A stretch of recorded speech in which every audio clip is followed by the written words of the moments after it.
The rain had turned the city streets into black mirrors by the time I pushed through the heavy oak doors of Celestia, my shoulders aching from a double shift that had stretched into 14 hours. My feet screamed inside the worn flats I'd glued back together last week, and the familiar weight of exhaustion pressed against my chest like a physical thing.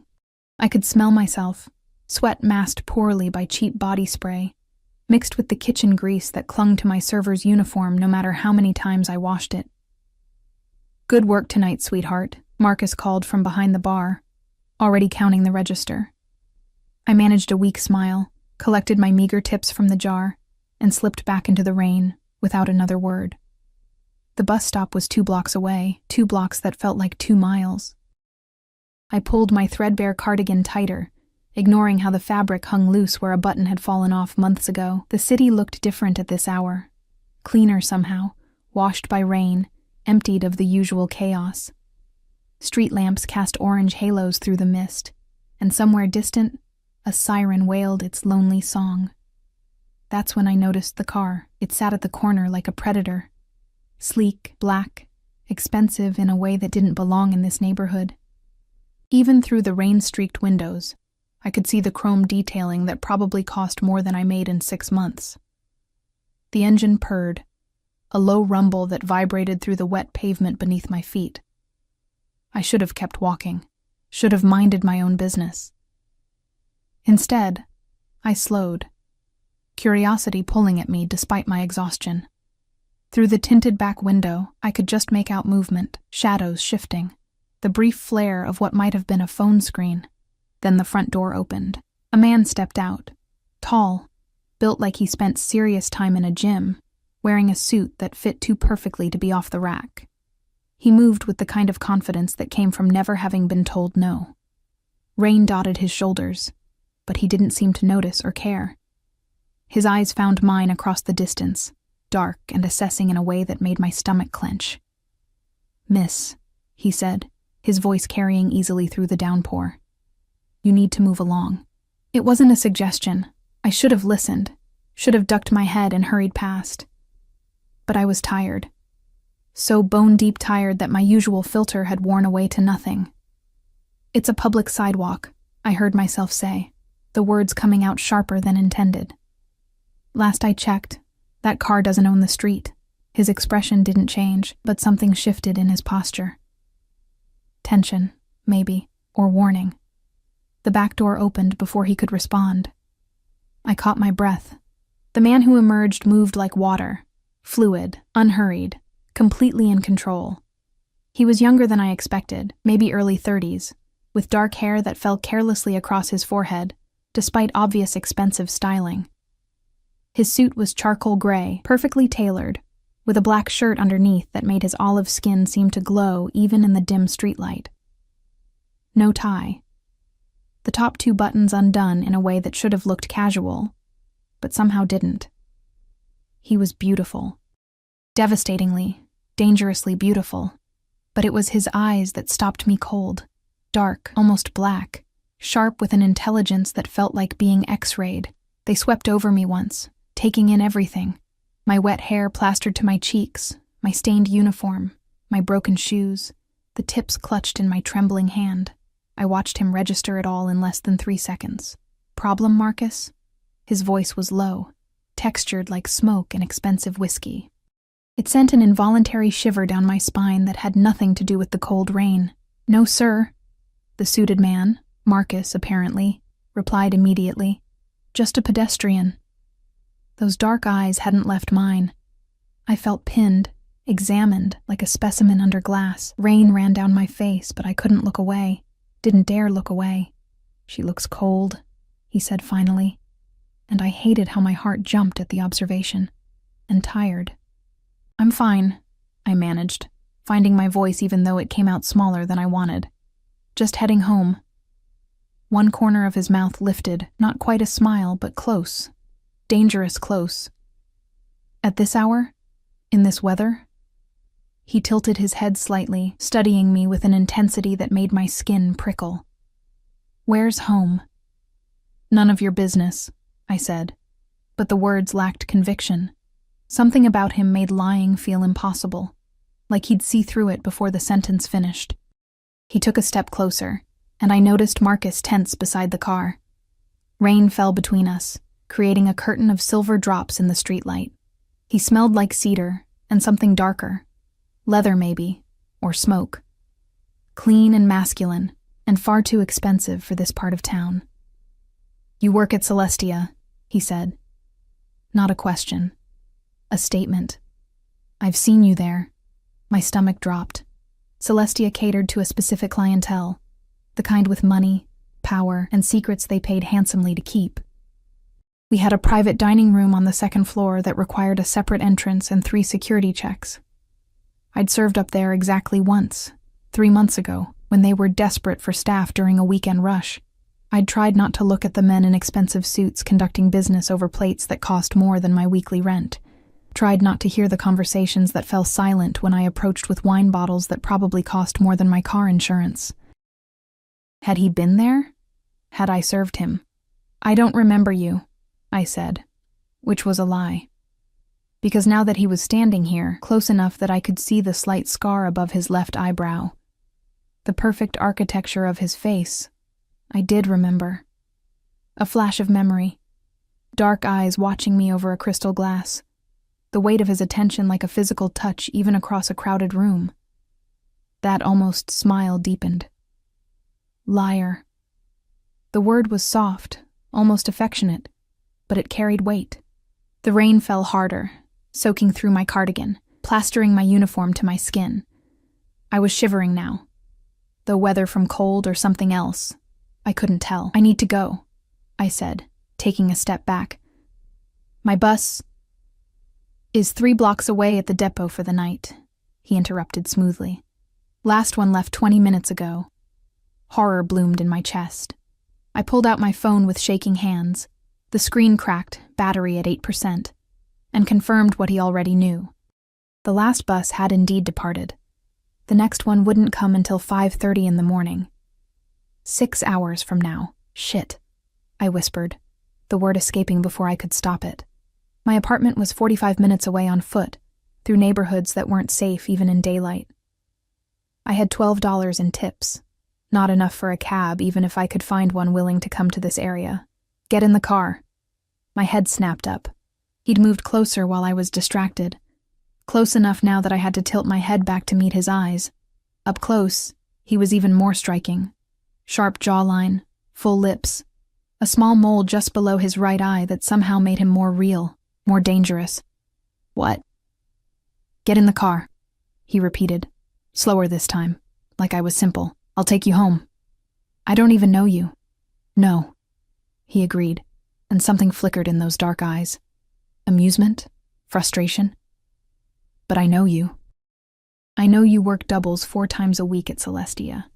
I know you take the bus because you can't afford to fix your car. I know you live alone in a 1-bedroom apartment near Fletcher Street. And I know—" He paused, his gaze dropping briefly to my trembling hands. "That you're about 30 seconds from collapsing in the middle of a rainstorm." Each word landed like a stone in my stomach. He knew too much.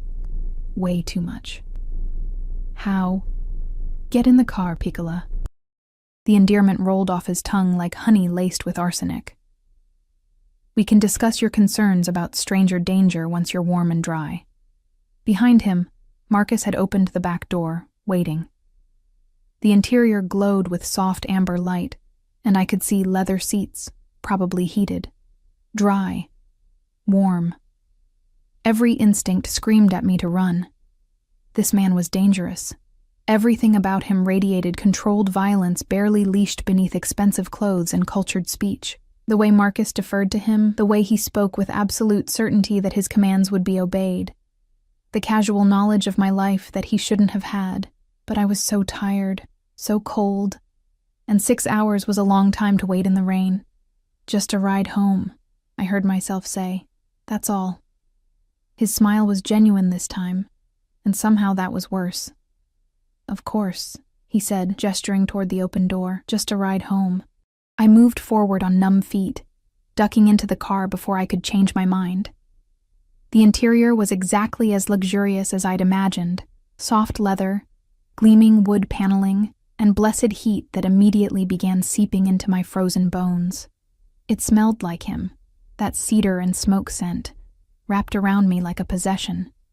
He slid in beside me, and Marcus closed the door with a soft click that sounded far too much like a cage locking. The driver, another large man in a suit, pulled smoothly into traffic without being told. I realized with a start that he must have known where we were going before I'd even given my address. "You're shivering." His voice came from too close, and I turned to find him watching me with that same intense focus. Without warning, he shrugged out of his suit jacket and draped it over my shoulders. The fabric was still warm from his body, impossibly soft, and smelled so strongly of him that I felt lightheaded. I should have refused, should have handed it back. Instead, I pulled it tighter around myself, hating how good it felt. "Thank you," I whispered. "You're welcome, Piccola." He settled back against the seat, but I could feel his attention never leaving me. "Now, before we reach your apartment, you're going to tell me your name." "Why?" "Because I asked. The simple arrogance of it should have angered me. Instead, I found myself answering, my voice barely audible over the rain drumming on the roof. "Elena. My name is Elena. Elena," he repeated, and the way he said it, rolling the syllables, tasting them, made it sound like something precious, something owned. "Beautiful? Italian?" "My grandmother," I said, then immediately wondered why I was offering personal information to a man whose name I didn't even know. As if reading my thoughts, he extended a hand. Long fingers, I noticed, a heavy silver ring on his right middle finger engraved with something I couldn't quite make out in the dim light. "Dante," he said. "Dante Vittorio." I stared at his hand like it might bite me.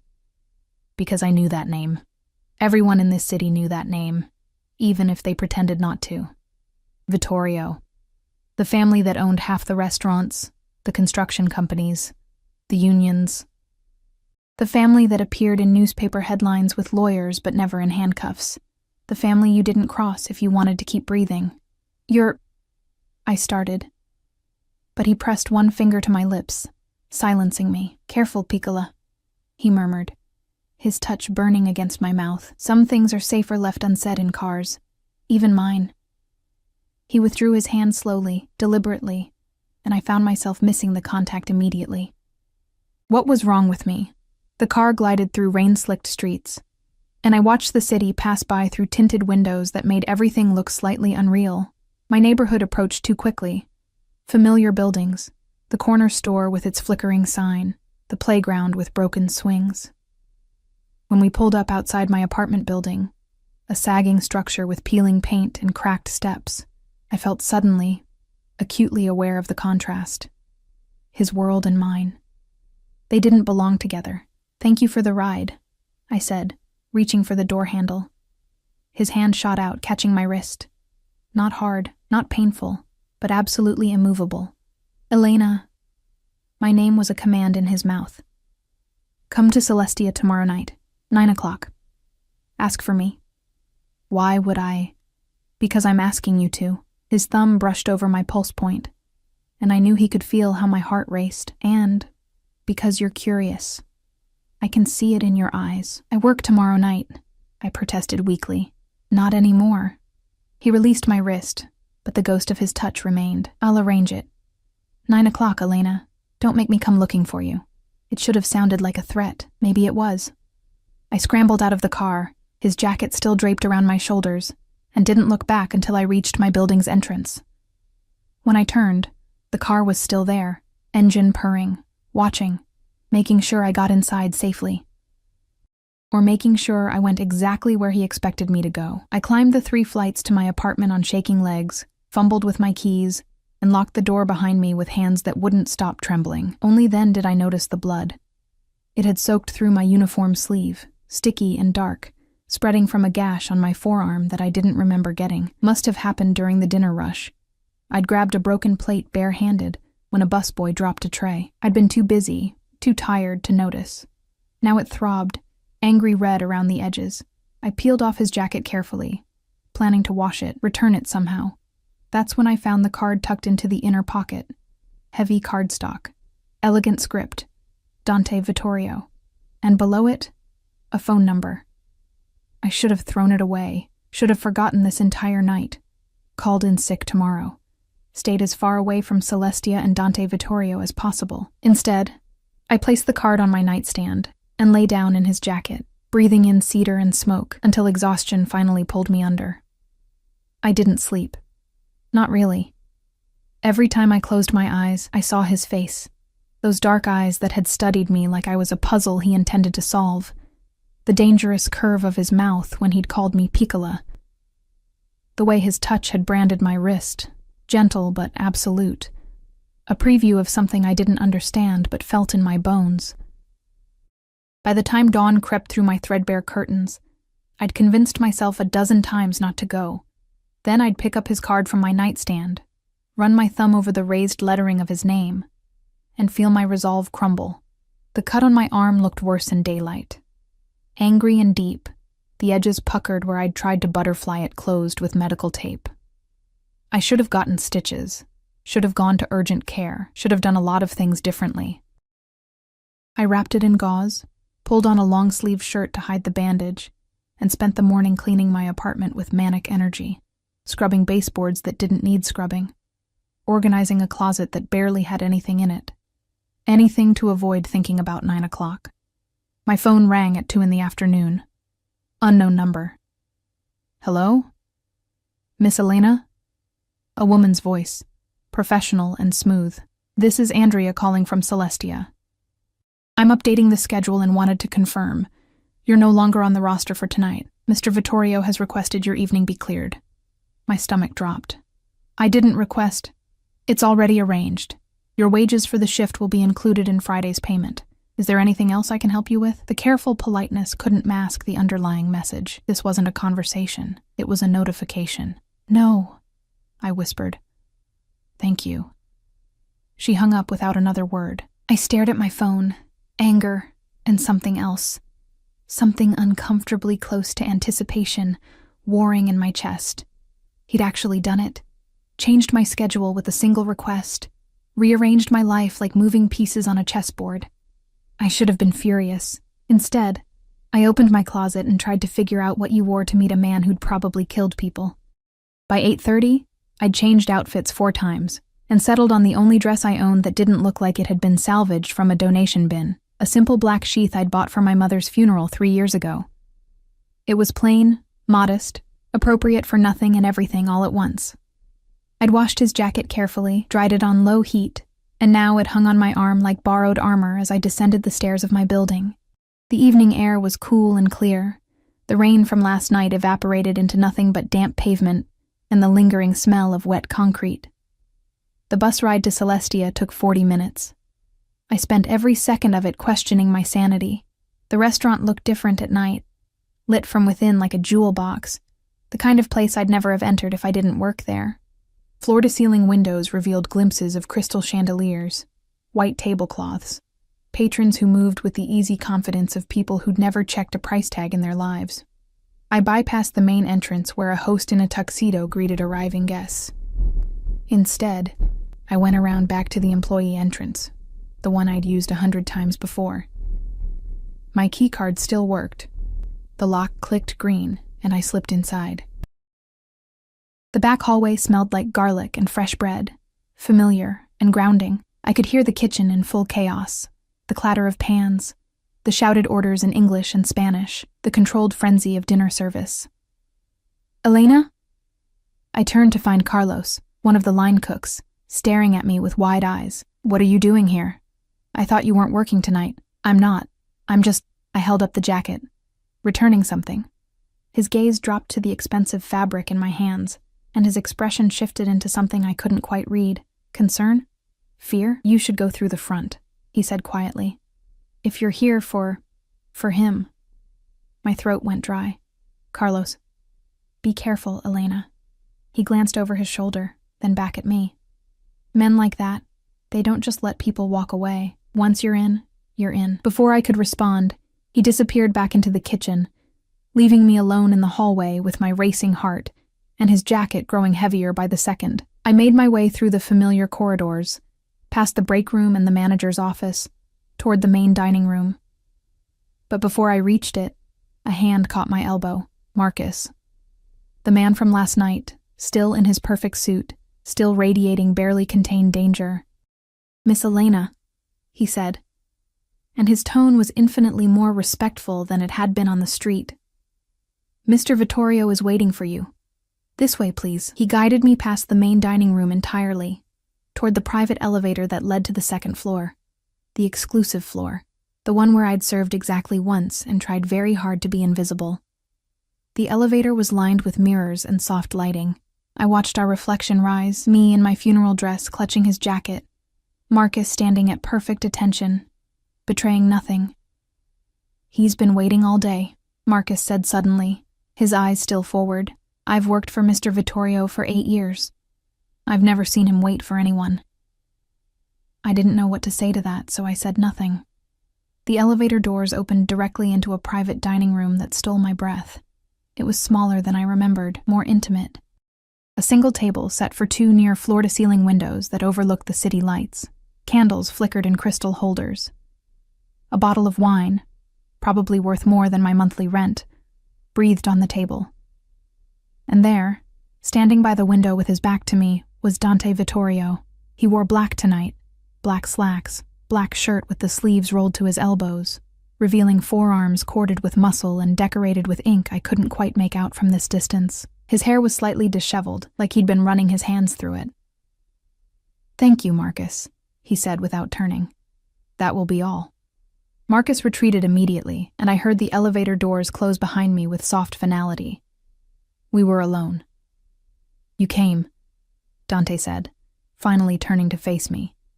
Those dark eyes found mine across the room, and I felt the impact like a physical blow. "I wasn't certain you would. You changed my schedule," I said, pleased when my voice came out steadier than I felt. "Didn't leave me much choice. There's always a choice, Piccola." He moved toward me with that same fluid grace, predatory and mesmerizing. "You could have stayed home, ignored me, thrown my card away. I brought your jacket back. I held it out between us like a shield, but he ignored it, his attention fixed entirely on my face. Keep it. It looks better on you anyway.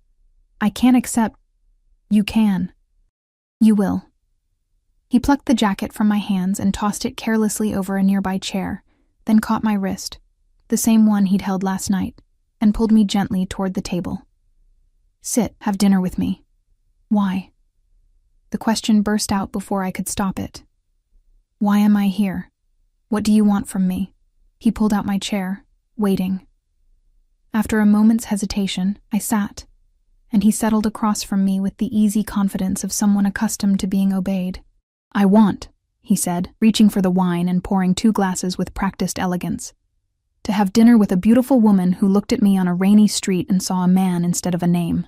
I know your name now." "Yes." He slid my glass across the table. "And yet you're still here." I didn't touch the wine. "What exactly is it that you do, Mr. Vittorio?" "Dante," he corrected. "And I do many things. I own restaurants, construction companies, import-export businesses, real estate holdings throughout the city." "And the other things?" I pressed. "The things that make people afraid to say your name in cars?" Something dangerous flashed in his eyes. Pleasure, maybe, that I wasn't playing dumb. "The other things are not topics for first dates. This isn't a date. No." He leaned back, studying me over the rim of his glass. "What would you call it?" "A mistake," I said honestly, and his laugh was low and genuine. Finally, some honesty. He set down his glass and leaned forward, elbows on the table, giving me his complete attention. "Ask me what you really want to know, Elena. I'll answer 3 questions truthfully tonight. Choose them carefully." My mind raced. 3 questions. What did I actually want to know? What was safe to know? How did you know where I lived? "I had you followed," he said without a hint of shame, "for 3 weeks after I saw you working here. I wanted to know who you were, if you were safe, if anyone was taking care of you." His jaw tightened slightly. The answer to that last one made me angry. A chill ran down my spine. 3 weeks. He'd been watching me for 3 weeks. That's terrifying. That's protection. He signaled to someone I hadn't noticed. a server who appeared from the shadows with plates of food that smelled incredible. Question 2. I waited until the server disappeared again, my appetite gone despite the beautiful food in front of me. What do you want from me, really? Complicated question.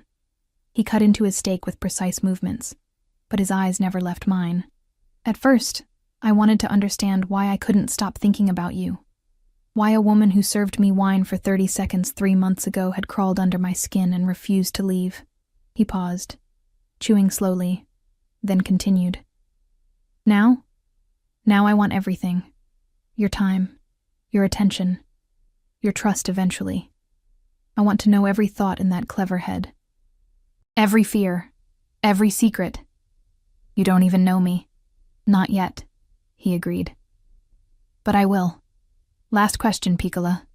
Make it count. I looked down at my wrapped forearm, hidden beneath my sleeve, and made a decision. Why do you call me that? Piccola? His expression softened into something almost tender. It means little one. And before you argue that you're not little, he held up a hand. It's not about size. It's about, he searched for words, something precious, something that needs protecting. Something mine. I'm not yours. Not yet, he said again, echoing his earlier words. Eat, Elena. The chef prepared this specifically for you. How did he know what I'd like? I told him. At my startled look, he smiled. I pay attention. You always order the chicken piccata on your breaks.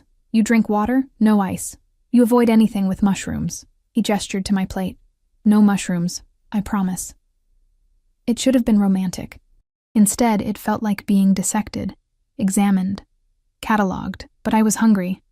I'd been too nervous to eat all day, so I picked up my fork and took a bite. It was perfect. Of course it was perfect.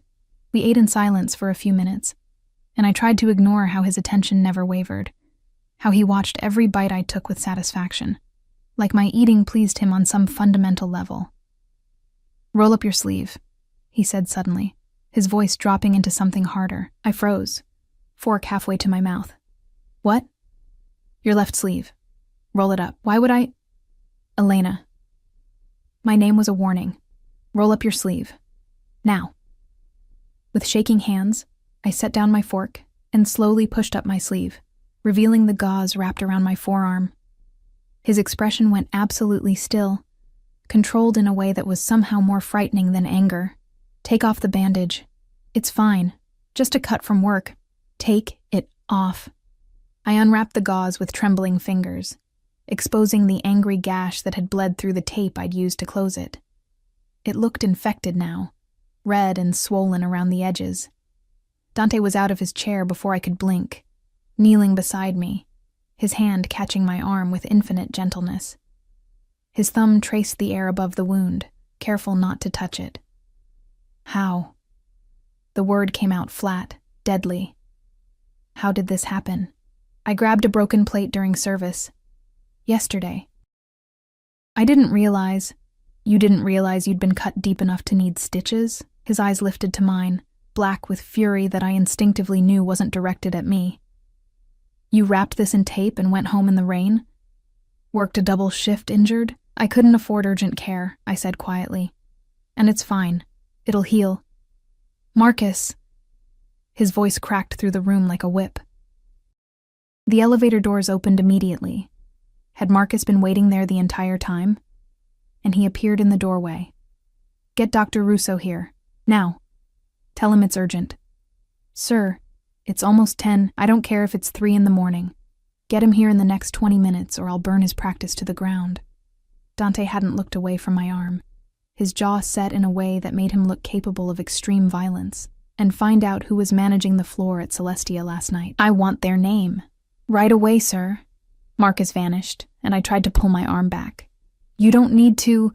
This is ridiculous. It's just a cut. Sit down. The command in his voice froze me in place. You're not leaving until you explain that bruise. My blood went cold. What bruise? His fingers, still impossibly gentle, pushed up my sleeve higher, revealing the yellow-green shadow of an old bruise on my upper arm. One I'd forgotten about, from where I'd bumped into a door frame carrying a heavy tray last week. "This one," he said softly, dangerously. "And don't lie to me, Elena. I'll know." The air between us felt charged, electric. Dante's fingers still hovered near the faded bruise, his touch feather-light, but his gaze heavy as iron. I could see the controlled fury in the set of his shoulders, the tension in his jaw, and something else. Something possessive and primal that made my breath catch. "It's from work," I said quickly. "I hit a door frame carrying a tray. It happens all the time in restaurants. It's nothing. Nothing." He repeated the word like it tasted bitter. "You work yourself to exhaustion, cut yourself on broken plates, bruise yourself carrying trays that are too heavy, and it's nothing. It's my job. Not anymore." The words hung in the air between us, absolute and terrifying. I jerked my arm back, finally breaking his hold, and stood on shaking legs. You don't get to make decisions about my life." "Sit down, Piccola." He rose to his full height, and I was reminded viscerally of the difference between us, not just physically, though he towered over me, all controlled strength and coiled danger, but in every way that mattered: power, money, the casual certainty that the world would bend to his will. "No." The word came out stronger than I felt. "I came here to return your jacket and have dinner. That's all. I don't know what you think this is, but I'm not some project you can fix, or person you can control just because you decided to notice me." His expression shifted, something like admiration flickering through the anger. "There she is, the woman who told me off in the rain. I was wondering where she'd gone. I'm leaving." "You're not." He moved between me and the elevator with predatory speed. "Not until Dr. Russo looks at that arm. Not until we discuss your employment situation. And certainly not until you understand something very clearly." "Understand what?" He stepped closer, close enough that I could smell cedar and smoke, close enough that I had to tilt my head back to maintain eye contact. "That from the moment you got in my car last night, you became my responsibility, mine to protect, mine to care for, and I take care of what's mine." "I'm not." "Yes," he interrupted, his voice dropping to something almost tender. "You are. You just don't know it yet." The elevator chimed before I could respond. An older man emerged, carrying a medical bag, his salt and pepper hair slightly mussed like he'd dressed in a hurry. He took one look at Dante's expression and moved immediately to my side. "Miss," he said gently, setting his bag on the table. "I'm Dr. Russo. May I examine your arm?" I wanted to refuse, wanted to storm out, take the stairs if I had to, get as far away from Dante Vittorio and his overwhelming intensity as possible. But the cut throbbed, angry and hot, and the doctor's kind eyes reminded me of my grandfather. "Fine," I whispered, sinking back into my chair. Dr. Russo worked efficiently, his touch professional and careful. He cleaned the wound, I hissed at the sting of antiseptic, and examined it with a small flashlight. "It's infected," he confirmed, glancing at Dante. "Not badly, but it needs proper care. Should have had stitches immediately. I can close it now with butterfly strips and surgical glue, but there'll be a scar." "Do whatever you need to do," Dante said from behind me. I felt his presence like heat, standing close enough that his hand came to rest on the back of my chair. "Possessive. Protective. And give her antibiotics, the strongest you have." "That's not necessary," I started. But Dante's hand moved to my shoulder, a gentle pressure that somehow commanded silence. "It's necessary, Dr. Russo worked quietly, closing the wound with practiced efficiency. I watched his hands instead of looking at Dante, trying to ignore how my shoulder burned where he touched me, even through fabric. "You need to keep this dry for 48 hours, Dr. Russo said, wrapping fresh gauze around my forearm. "Take the antibiotics twice a day with food. If you see any red streaks spreading from the wound, or if you develop a fever, call me immediately." He handed me a card and a bottle of pills from his bag. "My personal number, day or night." "Thank you," I managed.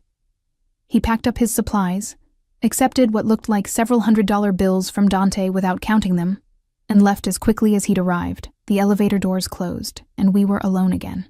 "You didn't have to do that," I said quietly, not looking at him. "I would have taken care of it." "When?" His hand slid from my shoulder down my arm, carefully avoiding the fresh bandage until his fingers intertwined with mine. "Between your double shifts, with the money you don't have, stop being stubborn and let someone help you for once in your life." "Why do you even care?" I turned to face him finally, exhausted and confused and overwhelmed. "You don't know me. You don't know anything about my life or what I need, or I know you haven't been to a doctor in 3 years because you can't afford insurance." His thumb traced circles on my palm, the gesture oddly soothing despite everything. "I know you send half your paycheck to your younger brother in college. I know you eat 1 meal a day, usually after your shift ends. I know you take the bus in the rain because your car died 6 months ago and you can't afford to fix it. I know," his voice dropped, "that you're alone in this city with no one watching out for you, and that's unacceptable." Each statement felt like a violation, intimate and terrifying. "You had no right to investigate me." "I had every right." He pulled me to my feet with gentle insistence. "The moment I saw you, exhausted and invisible while entitled people snapped their fingers for more wine, I knew. You were important. You mattered. And no one was treating you like you did. So what? You decided to swoop in and rescue me? I don't need rescuing." "No," he agreed, and that dangerous smile curved his lips. "You need someone who sees you, really sees you. Someone who'll make sure you eat, that you're safe, that you're cared for the way you deserve. I take care of myself. Barely." The word was harsh, but his touch remained gentle. "And badly. When was the last time you ate a full meal that you didn't have to cook after working 14 hours? When did you last sleep without worrying about bills? When did someone last ask if you were okay and actually wait for an honest answer?" My throat tightened. I wouldn't cry. Wouldn't give him that. "What do you want from me?" I asked again, desperate for an answer that made sense. "Really? Because this," I gestured between us, "doesn't make sense. Men like you don't notice women like me." "Men like me," he said slowly, "are very good at recognizing value when we see it. And you, Piccola, are invaluable." Before I could respond, his phone buzzed. He ignored it. It buzzed again, more insistently. With a frustrated sound, he released my hand and pulled it from his pocket. His expression went cold as he read the screen. Absolutely, terrifyingly cold. "When?" he said into the phone, not bothering with greetings. A pause. "How many?" Another pause. "I'll be there in 20 minutes. Have everyone ready." He hung up and looked at me, something like regret crossing his features. "I have to go. Business that can't wait." "Okay," I said, relief and disappointment warring in my chest. Marcus will take you home." He was already moving toward the elevator. All business now, the tender intensity from moments ago locked away behind walls of ice. "He'll wait outside your building until you're safely inside." "That's not necessary. It's not negotiable." He pressed the elevator button, then turned back to me, catching my face in his hands with surprising gentleness. His thumbs traced my cheekbones, and I watched something dark and possessive flicker in his eyes. "Tomorrow, noon. I'm sending a car to your apartment. We're going somewhere." "I work tomorrow." "Not anymore. I bought Celestia this afternoon. You're officially on paid leave until I say otherwise." My mouth fell open. You can't just..." "I can. I did." He pressed a quick, firm kiss to my forehead that sent electricity shooting through my entire body. "Wear something comfortable. And Elena?" He waited until I met his eyes. "Don't even think about not being there. I'll come get you myself, and I won't be as patient the second time." Then he was gone, the elevator doors closing on his broad back, leaving me standing alone in a private dining room with half-eaten food and a mind spinning with too many thoughts to process. Marcus appeared 30 seconds later from a different elevator, silent and efficient. "Miss Elena, if you're ready." I grabbed Dante's jacket, I wasn't leaving it here, and followed Marcus in a daze. The next morning, I woke to sunlight streaming through my window and the bizarre realization that I had nowhere to be. No shift, no desperate scramble to make the bus on time. Just time. I made coffee. Real coffee. Not the instant kind. And sat by my window watching the city wake up. The card on my nightstand seemed to pulse with presence, and I picked it up, running my thumb over Dante's name. He'd bought an entire restaurant, just to give me time off. The thought should have terrified me. Instead, I felt something uncomfortably warm unfurl in my chest. At 11:30, I was dressed in jeans and a soft sweater, my hair pulled back, the bandage on my arm hidden beneath long sleeves. I told myself I was only going because he'd threatened to come get me, that it was easier to comply than to fight. I told myself a lot of lies that morning. The car that pulled up at exactly noon was different from the one before, a sleek SUV with tinted windows and Marcus behind the wheel. Another man sat in the passenger seat, equally large, equally alert. "Miss Elena," Marcus said as he opened my door. Mr. Vittorio was waiting. The drive took 40 minutes, out of the city and into rolling hills I'd never explored. We pulled up to a property that stole my breath. A sprawling estate with manicured grounds, gardens still blooming despite the autumn chill, and a house that looked more like a villa than anything that belonged in this state. Dante stood on the front steps, dressed casually in dark jeans and a navy sweater that made his eyes look even darker. He looked younger like this, more approachable, though no less dangerous. "Elena?" he said, my name like a caress. He descended the steps with that fluid grace and opened my car door himself, offering his hand. "Thank you for coming." Did I have a choice? Always. But his smile said he'd known I'd come. "Walk with me?" He led me around the house to the gardens, keeping my hand tucked in his. The late morning sun felt warm on my face, and the air smelled like roses and something herbal I couldn't identify. "This is your home?" I asked. "One of them, my favorite." He guided me down a stone path between hedges shaped into elegant curves. "It's quiet here. Private. Safe. Safe from what? Everything." He stopped beside a fountain, a beautiful marble piece with water cascading from a woman's cupped hands. "I wanted you to see it. Wanted you to understand what I'm offering." My stomach clenched. "Offering?" "A life, Piccola." He turned to face me fully, and the intensity in his eyes made my knees weak. "One where you don't work yourself to death for pennies. Where you're protected, cared for, given everything you need and most of what you want." "I don't understand. I want you here." He gestured to the house, the grounds, the peaceful beauty surrounding us. "With me. I want to come home and find you reading in the library. I want to watch you discover what it's like to not be exhausted. I want—" He stepped closer. "To know that you're safe and happy and mine." "You're asking me to be what? Your mistress?" "No." The word was sharp, almost offended. "I'm asking you to let me take care of you. To give me the chance to prove that I can make you happy. To stop fighting so hard alone and let someone share the burden. I barely know you, then get to know me." His hands framed my face again, that gesture already becoming familiar. "Stay here today. Let me show you the house. Have lunch with me. Talk to me. Give me one day to prove this isn't insane." "It is insane," I whispered, but I didn't pull away. "Maybe." His thumb traced my lower lip, and I felt the touch everywhere. "But you're still here. You got in the car. You let me hold your hand. Part of you knows, Elena, knows this is right, even if it shouldn't be." A phone rang. His again. He pulled it out with clear frustration, glanced at the screen, and his entire demeanor changed. Rage. Pure, cold rage. "What?" he answered, the word a blade. I couldn't hear the other side of the conversation, but I watched his expression grow progressively darker, more dangerous. "When did this happen?" A pause. "Is he still breathing?"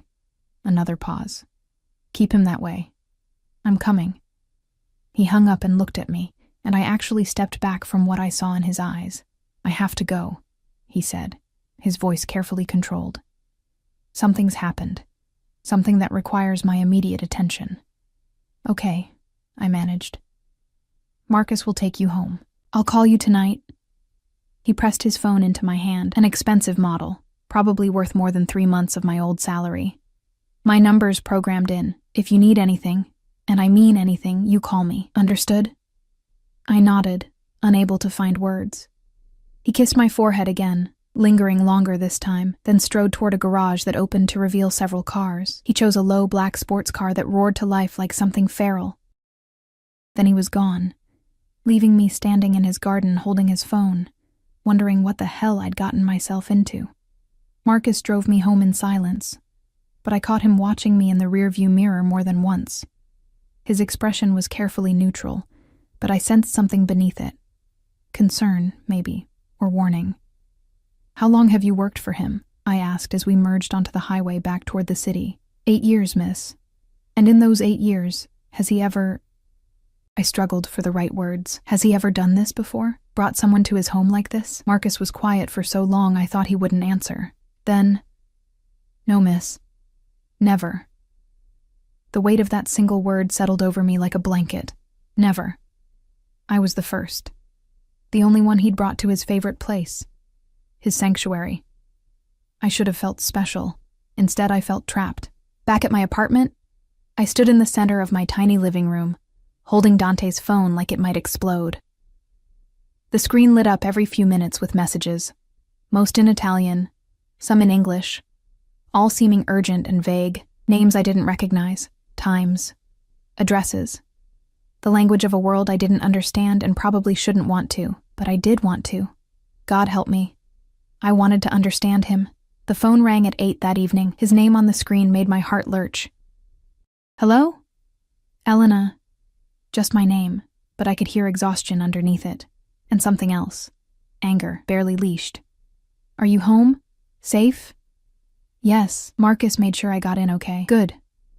A long pause filled with background noise. Men's voices, the slam of a door. Sounds I couldn't identify. I'm sorry about today. I wanted to show you the rest of the house. The library. There's a conservatory that gets afternoon light. You would have loved it. What happened? I asked before I could stop myself. Whatever called you away, is it handled? It will be. His voice dropped into something darker. Someone made a mistake.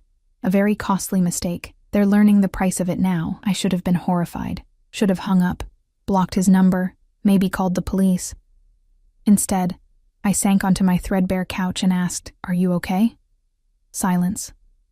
Long enough that I thought the connection had dropped.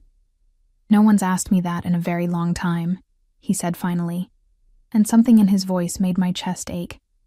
I'm fine, Piccola. Tired, frustrated, wishing I was having dinner with you instead of dealing with idiots who don't understand loyalty. Loyalty seems important to you. It's everything. The certainty in his words was absolute. In my world, your word is your life. Break it and... He trailed off. You don't want to know the rest. Maybe I do. No. Firm, final. You don't. I won't taint you with the details of my business, Elena. That's not why I want you. Then why do you want me? I curled into the corner of the couch, pulling a blanket around myself. I still don't understand. You could have anyone. Models, actresses, women who belong in your world. I don't want someone from my world. He cut me off. My world is full of people who want something. Money, power, protection, connections. Everyone has an angle. Everyone's calculating the cost-benefit of every interaction. A pause. But you looked at me in the rain and told me I didn't own the street. You got in my car even though you were terrified. You came to dinner even though every instinct probably told you to run. You're brave and honest and real in a way I've never encountered. I'm not brave, I whispered. I'm scared of you. Good. His answer surprised me. You should be a little scared. I'm not a good man, Elena. I won't pretend to be. But I'll be good to you. That's a promise. Promises are easy to make. Not for me. I don't make them lightly. I heard a door close, the background noise cutting off. When he spoke again, his voice was quieter, more intimate. Where are you right now? What are you doing? On my couch, under a blanket, talking to you. What are you wearing? The question sent heat through me despite its innocence. The same thing I wore today, jeans and a sweater. Are you comfortable? Yes. Warm enough? Yes. Have you eaten? I hesitated. Not yet. Elena. Disappointment and frustration mixed in my name. You promised to take the antibiotics with food. That means actual meals, not crackers, or what was it last week? A granola bar for dinner. How did you know about the granola bar? I pay attention. I heard rustling like he was moving. There's a folder in my phone. Open it. What? The photo gallery. There's a folder labeled Elena. Open it. With shaking hands, I navigated to his photos and found the folder. Inside were dozens of images. Me leaving my building, waiting at the bus stop, walking into Celestia. Me through the restaurant windows, serving tables. Me in the rain the night we met. You photographed me. I breathed. Not sure if I felt violated or oddly cherished. I needed to see you when I couldn't be there, he said simply. Needed to know you were safe, that no one was bothering you. Look at the last photo. I scrolled to the end. It was from earlier today, me in his garden, standing by the fountain, sunlight catching in my hair. I looked almost pretty in that light, almost like I belonged there. That's how I want to see you every day, he said softly, happy, peaceful, not exhausted and hurt and struggling alone. I'm not alone. Aren't you? The question was gentle but cut deep. When was the last time someone knew you were sick? When did someone last check if you'd eaten? Who do you call when you're scared or tired or just need to hear a friendly voice? I couldn't answer because he was right. My brother was busy with school, hundreds of miles away. My few friends from high school had moved on, built lives I couldn't afford to be part of. I worked, came home, slept, repeated day after day after day. Let me be that person, Dante said into my silence. Let me be the one who checks on you, who makes sure you eat and sleep and smile occasionally. Let me take care of you the way you deserve. In exchange for what? Nothing. The answer was immediate. I'm not asking you to be anything you're not, Elena. I just want you safe and happy. That's enough. No one does something for nothing. I'm not no one. His voice hardened slightly. And you're not something. You're important. To me. For reasons I'm still trying to understand myself. A knock on my door made me jump. Someone's here, I said. I know. It's dinner. I'm having it delivered since you won't eat properly on your own. You sent me food? Answer the door, Piccola. Still holding his phone to my ear, I opened the door to find a young man holding several bags from an upscale Italian restaurant I'd walked past 100 times but never entered. Miss Elena? He asked. At my nod, he handed over the bags with a smile. Enjoy your meal. I brought everything inside, setting the bags on my small kitchen counter. The containers alone probably cost more than my usual groceries. Open them, Dante instructed in my ear. I did. Chicken piccata, my favorite. Fresh bread still warm, a Caesar salad, tiramisu, even a bottle of sparkling water with no ice. Exactly how I preferred it. How did you... I pay attention, he repeated. Now eat. I'll stay on the phone with you. You don't have to. I want to. Eat, Elena. Let me have this much at least. So I did. I plated the food and sat at my tiny kitchen table, and I ate while Dante Vittorio listened on the other end of the line. Sometimes he asked questions about my brother, about my childhood, about books I liked or places I'd never been but wanted to see. Sometimes he just breathed, quiet company across the distance. It was the strangest, most intimate meal I'd ever had. Better? He asked when I'd finished. Yes. Thank you. Good. Now take your medication and get some sleep. You sound exhausted. When will I see you again? The question escaped before I could stop it, and his sharp intake of breath told me he'd heard the longing I hadn't meant to reveal. Tomorrow, he said, satisfaction clear in his voice. I'm clearing my afternoon. We're having lunch together. Somewhere public, if that makes you feel safer. Okay? Okay? He echoed. Sleep well, Piccola. Dream of gardens and sunlight. What will you dream of? You, he said simply. I always dream of you now. He hung up before I could respond, leaving me standing in my kitchen with his phone still pressed to my ear and my heart doing complicated things in my chest. The next 2 weeks fell into a pattern that felt inevitable, like gravity. Dante took me to lunch, then dinner, then breakfast at a cafe where he watched me eat French toast with the same intensity most people reserve for art. He sent food when I was home, called every night to make sure I was safe. Appeared at random times with gifts I tried to refuse. A new coat when mine tore, books I'd mentioned wanting to read, a ridiculously expensive heating pad when I mentioned my shoulder hurt. "I don't need all this," I protested one evening as he handed me a box containing boots that probably cost more than my monthly rent. "But you want them," he countered. And he was right. I'd stopped in front of a shop window days ago, admiring the leather boots displayed there, not realizing he'd been watching. He never pushed for more, never tried to kiss me beyond chaste touches to my forehead or cheeks, never demanded anything physical, but the possession in his eyes grew stronger daily, and I felt myself falling into the gravity of his attention like a moon caught in orbit. I should have been stronger, should have maintained distance, but he made it so easy to lean into his care, to let him shoulder burdens I'd carried alone for so long. My brother called one evening, excited and confused. "Ellie, something weird happened. I got an email saying my tuition for next semester is paid, and my housing. Someone set up a scholarship in Nona's name. Do you know anything about this?" I'd looked across the restaurant table at Dante, who'd been watching me with that careful attention. He'd known I was talking to my brother, known exactly what the call was about. "Just accept it," I'd said to my brother. "You deserve it." After I hung up, I'd stared at Dante for a long moment. "My brother's scholarship. That was you." "Yes." "Why?" "Because it made you happy." He'd reached across the table, threading his fingers through mine. "Because you sent him half your money every month, and I'd rather see you comfortable. Because I can, and I wanted to. I can't accept. You already have. It's done." His thumb traced patterns on my palm. "Let me do this, Elena. Let me take care of the people you love." That was the moment I realized I was in trouble. Real, serious trouble, because the look in his eyes wasn't just possession or attraction. It was devotion, pure and absolute, and I was starting to crave it like oxygen. The call came on a Wednesday evening. I was at his estate.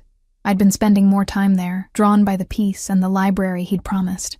He'd been teaching me about wine, laughing when I admitted I couldn't tell the difference between expensive and cheap. His phone rang, and I watched his expression shudder into something cold and deadly. "Handle it," he said into the phone. "No. Bring him here. I want to look him in the eyes when he explains himself." He hung up and looked at me, regret clear on his face. "I need to take care of something. It won't take long." "Should I leave?" "No." The word was sharp, almost panicked. "Stay. Please. I'll have Marcus take you to the library. Just stay." I nodded, and he kissed my forehead, lingering, desperate, before disappearing into a wing of the house I'd never entered. Marcus appeared and guided me to the library, but I couldn't focus on books. I heard raised voices, a scream, quickly cut off. The sound of something heavy hitting the floor, then silence. Dante returned an hour later, his knuckles bruised and a small cut above his eyebrow. He found me curled in a leather chair, trying to pretend I hadn't heard anything. "I'm sorry," he said quietly, kneeling beside my chair. "You shouldn't have heard that. What happened?" "Someone betrayed me, stole from me." His jaw tightened. "It's handled. The screaming is nothing you need to worry about." He took my face in his hands, forcing me to meet his eyes. "I would never hurt you, Elena. Never. What I do to people who betray me, who steal from me, who threaten what's mine, that's business. That's a different world. But you? You're sacred. Untouchable." "I'm scared," I whispered. "Of me? Of how much I want to stay. How much I'm starting to need this, need you." His expression softened into something almost vulnerable. "Then stay. Stop fighting it and just stay." He pulled me into his arms, and I went willingly, pressing my face against his chest and breathing in cedar and smoke. His heart thundered beneath my ear, and his arms wrapped around me like walls that nothing could breach. "I'm falling in love with you," he murmured into my hair. "Have been since the moment you looked at me in the rain like I was just a man. And I know it's too fast and probably insane, but I don't care. You're mine, Elena. You've been mine since that first night. I'm just waiting for you to accept it. I should have run, should have fought, should have protected myself from the dangerous man holding me like I was something precious and fragile. Instead, I tilted my face up and kissed him. The kiss shattered something between us. Some final wall I'd been maintaining. Some last defense against the inevitable. Dante made a sound low in his throat, almost pained, and his hands moved to cradle my face with a gentleness that contradicted everything I'd heard screaming in his house an hour ago. He kissed me like I was air, and he'd been drowning, like I was something holy he had no right to touch, but couldn't stop himself from reaching for. His lips were soft, searching, and when I opened for him, the careful control he always maintained cracked just slightly. Elena, he breathed against my mouth, and my name sounded like a prayer. Tell me to stop. Tell me you don't want this and I'll walk away. I'll make sure you're taken care of from a distance. I'll never touch you again. Just tell me now, before I can't let you go. Don't stop, I whispered, and sealed both our fates. He lifted me from the chair, as if I weighed nothing, carrying me through corridors I'd never seen to a bedroom that was clearly his, masculine and elegant, smelling like him. The bed enormous and covered in dark sheets that probably cost more than my entire apartment. But he didn't take me to the bed. Instead, he set me carefully on a chaise by the window and knelt before me, his hands framing my face again in that gesture that had become his signature. I need you to understand something, he said, his voice rough. Once we cross this line, you're mine. Completely. I don't share, Elena. I don't do casual. If you give yourself to me, I'm keeping you. Forever. No matter what. That sounds like a threat. It's a promise. His thumbs traced my cheekbones. I'm not a good man. I've done things that would make you run screaming if you knew the details. I've hurt people, killed people, built an empire on fear and blood and calculated violence. He leaned forward, pressing his forehead to mine. But with you, I want to be different. Want to be the man who makes you smile, who keeps you safe, who gives you everything you've ever been denied. Let me be that man. What if I can't handle your world? Then I'll build you a new one. Simple. Absolute. Whatever you need, Piccola, whatever makes you happy. Just don't leave me. The vulnerability in his voice undid me completely. This powerful, dangerous man was kneeling at my feet, offering me everything, asking for nothing but my presence. I'm not going anywhere, I said, and kissed him again. This time, when he laid me on his bed, there was no hesitation, no more walls, just skin and breath and whispered promises in Italian that I didn't understand but felt in my bones. He touched me like I was something rare, something precious, mapping every inch of me with hands that could kill, but chose only to worship. And when we finally came together, when he pushed inside me with agonizing slowness, and I felt truly claimed for the first time in my life, he buried his face in my neck and said 3 words that changed everything. Mine. Finally mine. I woke to sunlight streaming through floor-to-ceiling windows and Dante's arm heavy across my waist, his body curved protectively around mine. For a moment, I just breathed, processing what had happened, what I'd done, what I'd become, his. The word should have felt like chains. Instead, it felt like safety. You're thinking too loud, he murmured against my shoulder, his lips brushing my skin. I can practically hear your brain spinning. I'm trying to figure out what happens now. Now? He rolled me to face him, and I was struck again by how beautiful he was in the morning light. Younger, more open, the dangerous edges softened by sleep. Now you move in, officially. We'll have Marcus collect your things today. That's very presumptuous. That's realistic. His hand traced down my spine, leaving heat in its wake. You're not going back to that apartment, Elena. You're not working yourself to death for strangers. You're staying here, with me, where you belong. I need something to do. I can't just exist. Then don't. He propped himself up on one elbow, looking down at me with serious eyes. What do you want to do? Really. If money wasn't an issue, if you could do anything, what would make you happy? I thought about it. Really thought about it for the first time in years. I wanted to be a teacher once, before my parents died, and I had to drop out to support my brother. I loved working with kids, then go back to school. He said it like it was simple, like it was already decided. Finish your degree. I'll handle everything else. I can't ask you to. You're not asking. I'm offering. He kissed my forehead. I meant what I said last night, Elena. Whatever you need. Whatever makes you happy. It's yours. A phone rang. His, on the nightstand. He grabbed it with clear irritation, glanced at the screen, and his expression went cold. What is it? He answered, sitting up. I couldn't hear the other side, but I watched tension coil through his shoulders, saw his jaw clench with suppressed fury. When? A pause. How did they get that close?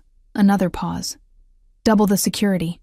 No one gets within a mile of the property without clearance, and find out who leaked the location. I want them in front of me by tonight. He hung up and looked at me, and I saw fear beneath the anger. Real, genuine fear. What's wrong? Nothing you need to worry about, but he was already moving, pulling on clothes with efficient speed. Stay in the house today. Marcus will be outside your door. Don't go anywhere without him. Dante, you're scaring me.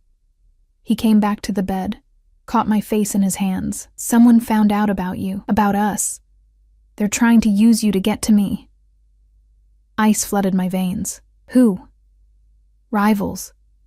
Idiots who think they can hurt me by threatening what's mine. His eyes burned with barely controlled violence. They're wrong. I'll end every single one of them before they get within 100 feet of you. Maybe I should leave. Go somewhere else until... No. The word was absolute. You're safest here, with me.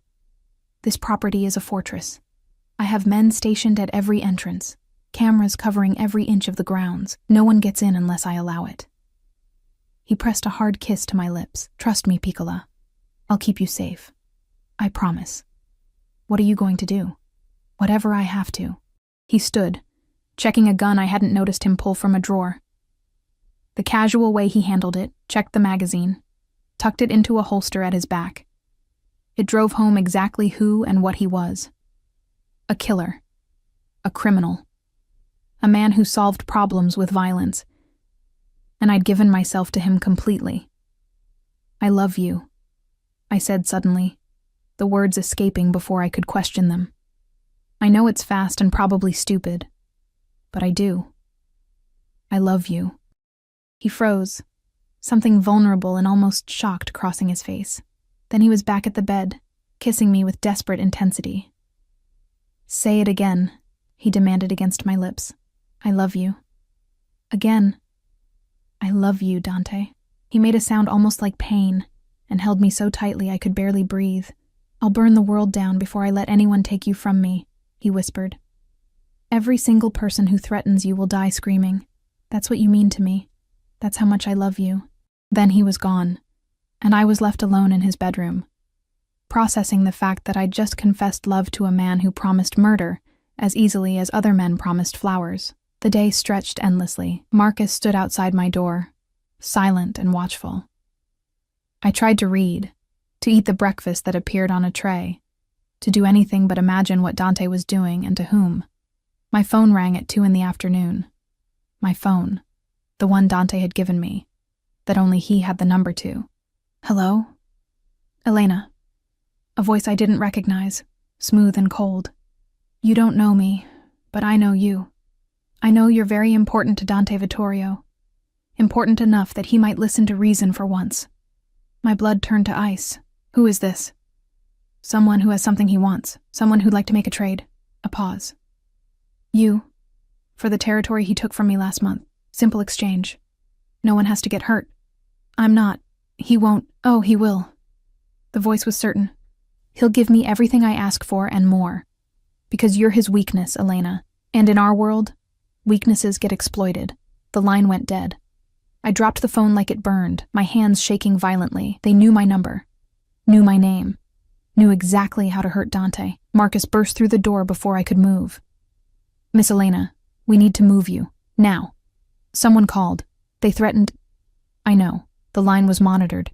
He was already guiding me out of the room, down corridors I'd never been through. Mr. Vittorio is on his way back. We're taking you to the safe room until he arrives. The safe room turned out to be exactly what it sounded like. A windowless space deep in the house with reinforced walls and multiple locks. Marcus sealed me inside with a promise that Dante was minutes away. I sat in the silence, hugging my knees, and tried not to think about what kind of life I'd chosen, what kind of danger I'd walked into with open eyes. The locks disengaged 15 minutes later. Dante stood in the doorway, and I'd never seen him look like this. Disheveled, blood on his shirt. Not his, I hoped. Eyes wild with something between rage and terror. "Elena," he breathed, and I launched myself at him. He caught me, held me so tightly my ribs ached, his face buried in my hair. "You're okay. Thank God you're okay. They called me, threatened to trade." "I know," I heard. He pulled back just enough to examine me, hands running over my arms, my face, checking for injuries that weren't there. "They're dead. All of them. I made sure they understood the price of threatening what's mine before I ended them." I should have been horrified, should have recoiled from the casual way he discussed murder. Instead, I felt only relief that the threat was gone. "Is it over?" "For now." He cupped my face, forcing me to meet his eyes. "But there will always be threats, Elena. Always someone trying to find a weakness to exploit. That's the reality of my life, of our life, if you choose to stay. If I won't trap you." His voice was raw, honest. "If this is too much, if you want out, I'll set you up somewhere safe. Somewhere no one will ever find you. I'll make sure you're protected and provided for. But I'll let you go, because I love you too much to watch you break trying to survive my world." I looked at him, this dangerous, violent man, who'd shown me more care and devotion in 3 weeks than anyone had in years, who'd taken on my burdens without asking, who'd looked at me like I hung the moon, who'd killed for me without hesitation. "I'm not leaving," I said firmly. "I'm scared, yes, but I'm not leaving. You're mine too, Dante, and I don't let go of what's mine either." The smile that broke across his face was brilliant, transforming him into someone younger and lighter. "Marry me." "What?" "Marry me." He said it again, certainty replacing the vulnerability. "Not today, not tomorrow, but soon. Make it official. Let me put my ring on your finger so everyone knows exactly who you belong to, who belongs to you." "That's insane." "Probably." He kissed me softly. "But everything about us has been insane from the start. Why stop now?" "Yes," I heard myself say, and watched joy flood his features. "Yes, I'll marry you." He kissed me then like a man who'd been granted reprieve from execution, and I kissed him back, like a woman who'd finally found home in the most unexpected place. 6 months later, I stood in a garden full of white roses, the same garden where he'd first brought me, first asked me to trust him. My dress was simple but elegant. My brother walked me down the makeshift aisle with tears in his eyes, and Dante waited at the end wearing a suit that made him look like sin itself. We spoke vows in front of a handful of people. His most trusted men, my brother, a priest who'd probably been paid handsomely to overlook exactly who he was marrying. When Dante slipped the ring on my finger, a band of platinum with a diamond that caught the sunlight like captured fire, he said words meant only for me. "My Elena, my love, my life, my Dante," I whispered back. "My protector, my home." We kissed as husband and wife, and I felt the rightness of it settle into my bones like truth. The life I'd chosen wasn't safe, wasn't conventional, wasn't anything I could have predicted that rainy night when I'd told off a stranger on the street, but it was mine. He was mine, and I was his, completely and irrevocably. That evening, as we danced under string lights in the garden, Dante pulled me close and murmured in my ear, "No regrets." I looked up at him, this beautiful, dangerous man who'd seen me when I was invisible, who'd cared for me when I was alone, who'd chosen me above everything else in his violent world. "Not a single one," I said honestly, and I meant it. I'd started as a tired waitress barely surviving, invisible to everyone around me. I'd been terrified of the powerful man who'd noticed me in the rain. But he'd shown me that sometimes the most dangerous things are the ones worth fighting for. That love doesn't always look like safety. Sometimes it looks like cedar and smoke, leather and violence, a man who'd burn the world down to keep you warm. I went back to school the following fall, studying to be the teacher I'd always wanted to be. Dante attended my graduation 2 years later, pride blazing in his dark eyes. We adopted a dog, a massive beast of a German shepherd that Dante named Dante Jr. despite my protests. We fought sometimes, about my safety or his work or the lingering fear that never quite disappeared. But every night, he came home to me. Every morning, I woke in his arms. And every day, I chose him again, the way he'd chosen me that rainy night, when I was invisible to everyone else. The bruise had healed long ago. The cut had scarred, a thin white line on my forearm that Dante kissed sometimes, a reminder of the night everything changed. I'd walked into danger with open eyes and found love in the darkness, and I'd do it again in a heartbeat.